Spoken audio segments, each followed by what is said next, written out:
কখনো কোনো পেছনের ব্যাপার নিয়ে কোনো অভিযোগ করি না। জাতীয় চলচ্চিত্র পুরস্কারটা আসলে কী, পুরস্কারটার দায়িত্বকে আরও বাড়িয়ে দেয়। আমার অনেক কিছু মনেও থাকে না, আর অনেক কিছু মনে রাখতেও চাই না। মূলত আমি শুধু সামনে এগিয়ে যেতে পছন্দ করি। আমি পেছনের কোনো কথা কখনো তুলিনি এবং তুলতে চাইও না, আসলে কখনোই না। এই জন্যে আমি দেখবেন যে কখনো কোনো পেছনের ব্যাপার নিয়ে কোনো অভিযোগ করি না কখনো। আমার কোনো ধরেন যেটা অনেকে বলে থাকে যে এটা হলো না কেন, ওটা হলো না কেন, এরকম আমি করি না। আমি অন্যের জন্যে করি, কিন্তু আমি আমার নিজের জন্য কখনো করিনি। কারণ আমি জানি যে আমাকে সামনে চলতে হবে, আমি সামনে চলতে থাকি। পুরস্কারটার দায়িত্বকে আরও বাড়িয়ে দেয়। তবে সবসময় যে আমরা স্বাধীনভাবে সব কিছু বলতে পারি গানের মাধ্যমে তা না। আমি তারপরেও বলার চেষ্টা করি, কিন্তু সবসময় যে বলতে পারছি বা এখনও বলতে পারি তা কিন্তু না। সবাই যেটা মনে করে। তো আমি চাই যে এমন একটা সময় আমাদের আসুক যে আমরা সবাই স্বাধীনভাবে কথা বলতে পারবো। হ্যাঁ, আমার মনে হয় না সবসময় দেখে এসেছি আমি কোনো সময় কোনো ব্যাপারে একটু বাধা লাগে, একটু মানে যে এই বিষয়টা কি লিখবো বা এই বিষয়টা কি, তো অনেক ব্যাপার তো আসলে আমি অনেক মানে ঠিক না করেও ফেলি, মানে ধরেন একটু ঔদ্ধত্য দেখিয়েও ফেলি, কিন্তু ওটা আসলে প্রাণের তাগিদেই দেখাই। তারপরেও কিন্তু আমি বলবো না যে সবসময় স্বাধীন মতো কাজ করতে পারি।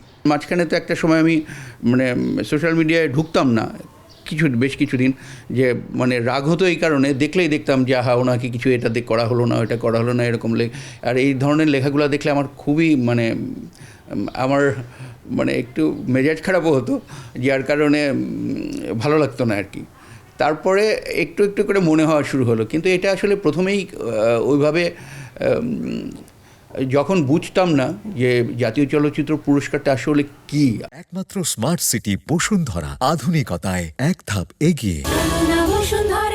আসলে আমরা এত বেশি কাজের মধ্যে থাকতাম বা কাজের মধ্যে থাকি যে ওই সুযোগটা আসলে ছিল না। আর আমরা যারা ব্যান্ডের গান করতাম, আমরা পুরস্কার নিয়ে মূলত আমরা কোনো সময় ভাবতামই না, পুরো। এবং সিনেমায় কাজ করা যে মুভিতে কাজ করা যে এত জরুরি তখনকার সময় ছিল, এটাও কিন্তু বুঝিনি কখনো।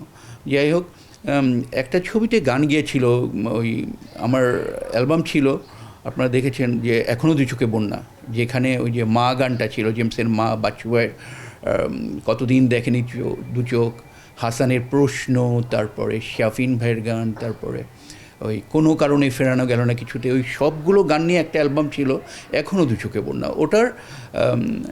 ওটাতে একটা গান ছিল জেমস ভাইয়ের মা। ওটা 99 সালে খুব বেশ আলোচিত ছিল। 2002 বা 2003-এ মান্না একটা ছবিতে ব্যবহার করেছিলেন, নায়ক মান্না। তো তারপর ওটাতে ওই গানটা যাওয়ার পরে আমরা শুনছিলাম যে এই গানটা অ্যাওয়ার্ড পাবে, এবং 2-3টা শাখায় গীতিকার, সুরকার এবং জেমস ভাই সহ আমরা পাচ্ছি। তা এরকম বেশ কিছুদিন আলাপ শুনলাম এবং মান্নার মুখেই শুনলাম মূলত। তখন এটা মান্না হচ্ছে স্টুডিও, একটা ইকিউ স্টুডিও ছিল আমাদের রিপন ভাইয়ের, ওই স্টুডিওতে এসে বলল যে আপনি তো পাচ্ছেন, আমিও পাচ্ছি, এরকম। ছবিটার নাম ছিল সম্ভবত কষ্টই। তারপরে যাই হোক, এরপরে যখন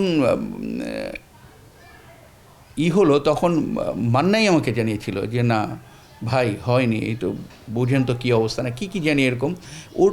এইটুক তখন একটু খারাপ লেগেছিল, কিন্তু তখন এত বেশি কাজের মধ্যে থাকতাম, মনে হলো কী হয়েছে, কিছুই হয়নি।